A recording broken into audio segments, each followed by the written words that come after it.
Hello, everybody, and welcome to the Science Fiction Prototyping Podcast. I am Brian David Johnson, and this month we are looking at 6 insights about science fiction prototyping, and they come from 6 different students in my long-term strategic foresight class at the California College of Art in San Francisco, California.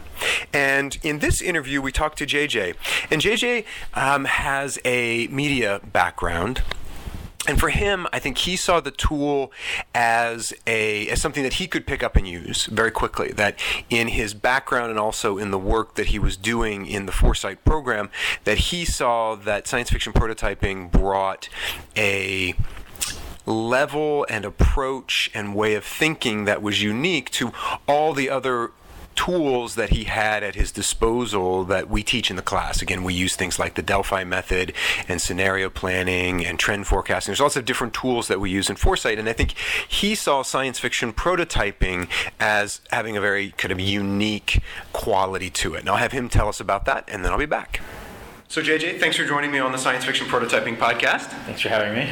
So JJ, as you were going through and using science fiction prototype in the Foresight work that you're doing, one of the things that you found interesting is that it kind of cleared a space and it gave people permission. How did you come to that? Like, how did you sort of see that, and why do you think that's so powerful?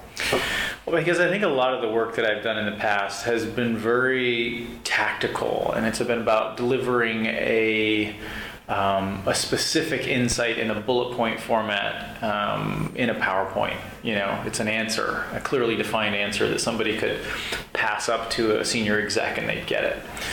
And I think what's unique about this process is it gives people permission to relax out of a bullet point answer and really explore the meaning behind a lot of these other contexts that are invisible and not covered in a bullet point, the nuance.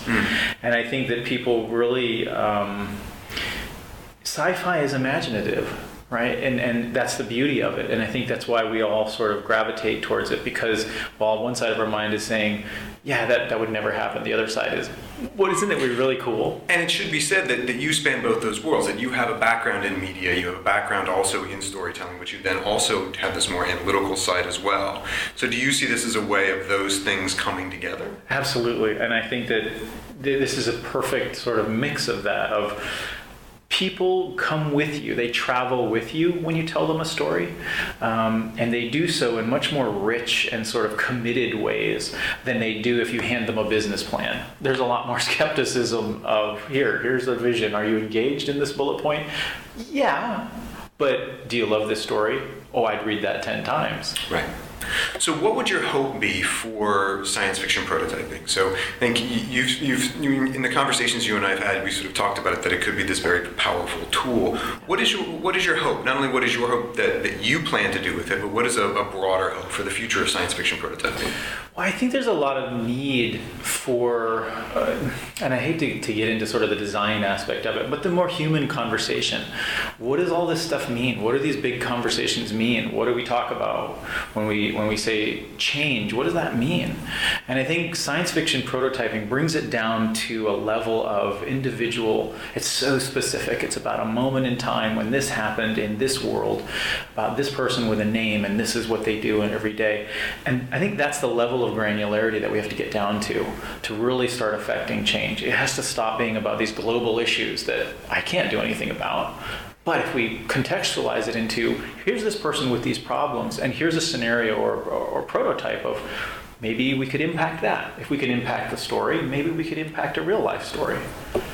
Yeah, I think it's that notion of being able to change that story that people tell themselves about the future that they will live in, that will actually make the change. Well, listen, JJ, thank you so much for joining us on the podcast today. I really appreciate it. Thank you, Brian.